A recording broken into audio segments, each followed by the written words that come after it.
Hey friends, Corey with Creative Roots Art. So it's not very often that I have an empty palette, and I know this doesn't look great. I did my best getting it cleaned up, but I keep my paints a couple months. So I thought I would bring you guys along and show you like how to put your, where to put your paints, where to place them. It's not random. So I use acrylic paints, and I have several different brands that I like, but this is just random. It's just random. I had gotten these at the dollar store when I was in Florida. It does say outdoor, but it works just fine on the paintings. The only thing I've noticed, oops, wait, I'm gonna get them all out. So I'm just getting basic colors to start with. Yeah, so I did, after, I'd have to say this was in here for about 2 months. And I store it, and you can put saran wrap over it, maybe even like that wax paper, I forget what that's called. Just something that keeps it nice and moist, and I always add, whatever towel I'm working on, I add that, I set that over it, and it really does work. Now, I use my paints every single day, so, if you don't, just be aware that they will need to be swapped out. So maybe like when you're, distributing them, don't put as much in if you aren't going to be using them daily. So I'm just grabbing some of mine that I need for the painting that I'm working on today. Now this green I know is super thick. I might not even need that, but I have my little caddy, which I am going to show you guys how I set that up as well. Not on this video. It's a mess right now, so it really does it needs a little clean sweep. So I might show you guys that way, but it's the same idea. The same idea, just to make like your painting time a little bit more smooth. Let's see, so obviously we need our basics, right? This is not my favorite orange whatsoever. It is Crafter's Collection. I really don't know where I got it. It may have been the dollar store. I don't love it. It would be nice for like a pumpkin. It's just, I like a more vibrant. Let me see, what else? And I'm in Facebook, I'm in quite a few different collaborations. One of them is a common canvas, and we did art with just using the primary colors. That was pretty cool. So you can make a lot with just your primaries. I just have gotten spoiled, spoiled and lazy. Okay, so let's see. I think there's 12, right? 1, 2, 3, 4, 5, 6, 7. 7 times 3. Oh, there's only 20. Oh no, there's 21. That right? Wow. Because I usually use way more than this. 1, 2, 3, 4, 5, 6, 7. Huh, okay.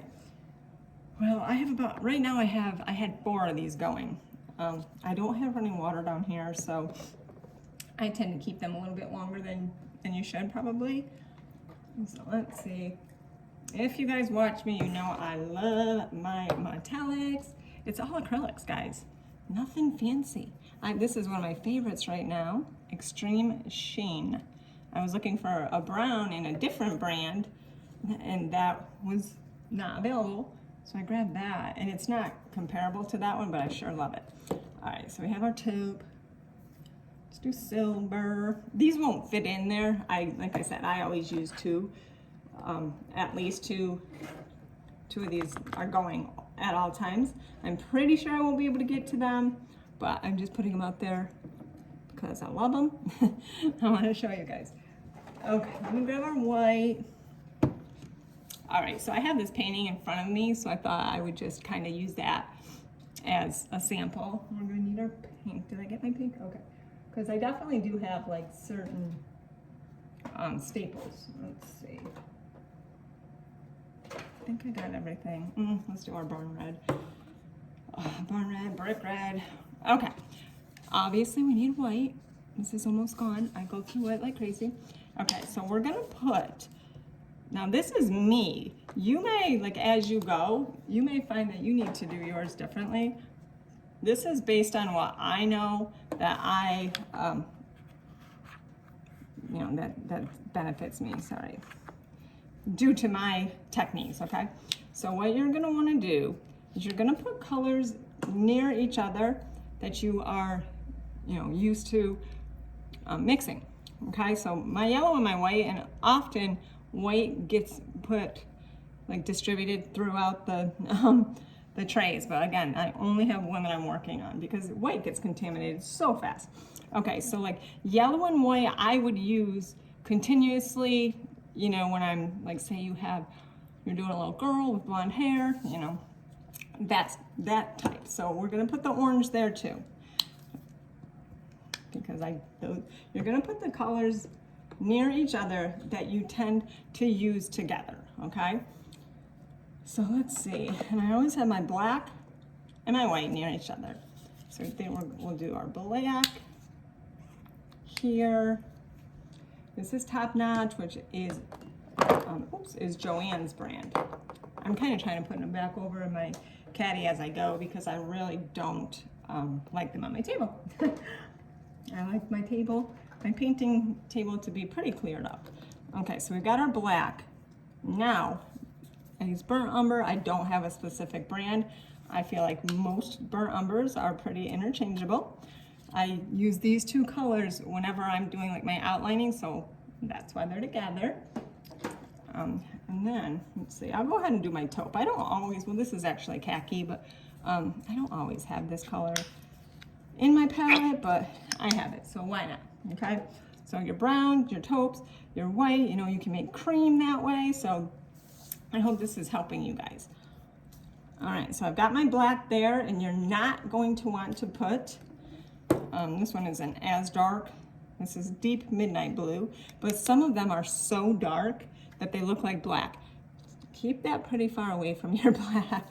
I've done it so many times. They might look alike, but they are nothing alike, you know? And it's kind of shocking. I'm like, oh gosh, what is wrong with my black and my blue? This is almost gone. So I put whatever's almost gone. I have a two-tier caddy. I'll set it up on the top so that I know that it's low, okay? This is Prussian, I believe.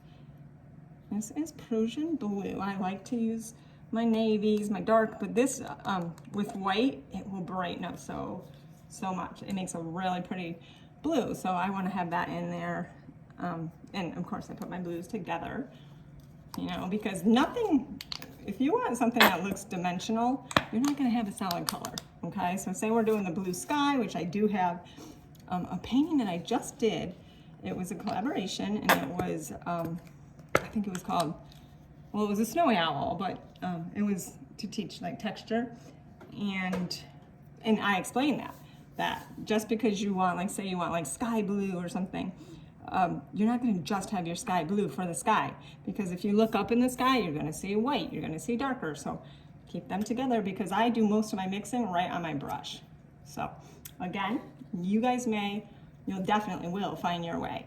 I'm going to put my green probably here, because green and yellow I use quite often. Now I do have this right now, and this is lime. I think I had another one that was called, I think it was called cactus, but these are art skills. Don't love them. They were very, very inexpensive, and I ended up getting, I want to say like 25 for like $12. That was last Christmas, so I want to use them up, but I don't love it. I love the color. I don't like the consistency. It's super thick, but when you use it, it almost gets like a little bit of a transparent look, and that doesn't really work great for me, but it is a really cool color. And I am putting a lot in here, but like I said, I paint 2 to 3 times a day, so I know that these will get used up. Okay, this is one of my favorites. So I do have a couple favorites. This is Deco Art Americana. In the name, the color is Thicket, okay? This is a staple. I'm gonna put that right with those greens, because it is in the green family. I do have celery or like a light moss, but I'm not gonna add that right now. All right, let's do our reds. Okay, so I'm gonna just use, oh no, I am gonna use my barn red too. This is Tuscan, which is totally different. If you get the Deco Art Tuscan, it's a bright red. If you get Apple Barrel Tuscan, it's more like a barn red, which this is Apple Barrel, this is barn red. But just give me some little tips. Now, usually I don't like these to be too far from orange, because I really do use the two of them quite a bit together, but it's okay. They're not real far, right? Same with this pink. I would like to put my pink here, but I know that the painting I'm doing needs purple. Not everything needs purple for me, and you can easily make purple. And purple and red are very interchangeable along with this neon. This is also a staple. You can add this to orange to make it a little bit brighter. You can add it to your reds to make it, you know, kind of not pink, but it really does add vibrancy to your paints, okay? This is just about gone, so just gonna be able to have a little dab. I'll put it where it's not too, well, I'll put it in here. Oh, am I gonna get anything out of it? I got a little bit. That's okay. I'm almost done with my painting, so I can, you know, add to this. No problem. Just want to show you guys the basics, okay? I think I am going to be able to get our metallics. So the only strategy with the metallics, keep them close together. And if they look the same as one of your other paints, like this has been happening to me. I think it was not this one, but the color I said I really loved. It's Craft Smart Bronze, brown bronze, I think. And it's dark, and I kept getting it mixed up with my burnt umber. I'm like, oh darn it! So, you know, that's my theory. This is the way that I set up. And you're gonna want to get like this does not look great, guys, but the little silicone ice cube trays, they work the best because when it's not in that baggie and you're sitting here and say you're doing like a couple of hours you're putting into a painting, while they're out of that baggie, they stay nice and moist. And I'm sorry, oops, I think I already did that. Sorry, I know a lot of people don't like that name, that word. I never knew that until I started, really getting close with my crafter community. I'm like, oh, I use that all the time. I had one more metallic that I love. I mean, you can get red. I have red, I have pink, I have purple. The purple is a purple, what is it called? Color shifting. Very cool. But I have a champagne, I think it's called. And I know it's almost gone, but I really thought I still had it.